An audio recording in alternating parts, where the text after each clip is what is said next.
ఆ యొక్క శాపము నీ నోటి ద్వారా మనుషులను లేకపోతే పరిస్థితులు లేకపోతే వీరిని దేవుని యొక్క బిడ్డలను శపించడానికి దేవుడు నీకు నోరివ్వలేదు. అయితే శపించడానికి దేవుడు అధికారం ఇచ్చాడు.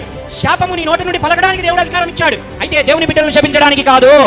దేవుని బిడ్డలను శపించావా దేవుడు ఊరికనే ఉండడు. అయితే శాపము నువ్వు పలకవచ్చు, శాపము నువ్వు పలకాలి. ప్రతిరోజు కూడా శాపము పలకాలి. ఎవరి మీద పలకాలో తెలుసా? నీ మీద ఉన్న రోగం మీద శాపం పలకాలి, నీ మీద ఉన్న అప్పుల మీద శాపము పలకాలి, నీ జీవితంలో ఉన్న సమస్యల మీద శాపము పలకాలి. యేసు నామమున నా జీవితంలో ఉన్న అప్పు నాశనం అయిపోవదువు గాక, వేర్లతో సహా పెగిలింపబడి సముద్రంలో ముంచబడదువు గాక, అగ్ని చేత కాల్చబడదువు గాక, అనారోగ్యమైన శరీరమును విడిచి వెళ్ళిపోవదువు గాక. దీనిని సాతాను యొక్క దూతలను బంధించుచు, సాతాను యొక్క క్రియలను నాశనము చేయుచు, ఈ విధంగా శాపము మాటలు పలకడానికి దేవుడు అధికారం ఇచ్చాడే కానీ దేవుని బిడ్డలకు తన వారిని, బిడ్డలను, అన్నదమ్ములను, అక్కచెల్లెలను, ఆఖరికి శత్రువులను కూడా శపించడానికి దేవుడు అధికారం ఇయ్యలేదు. నీ శత్రువులను ప్రేమించుడి, నీ శత్రువులను దీవించుడి అని చెప్పినటువంటి మహాదేవుడు మన దేవుడు.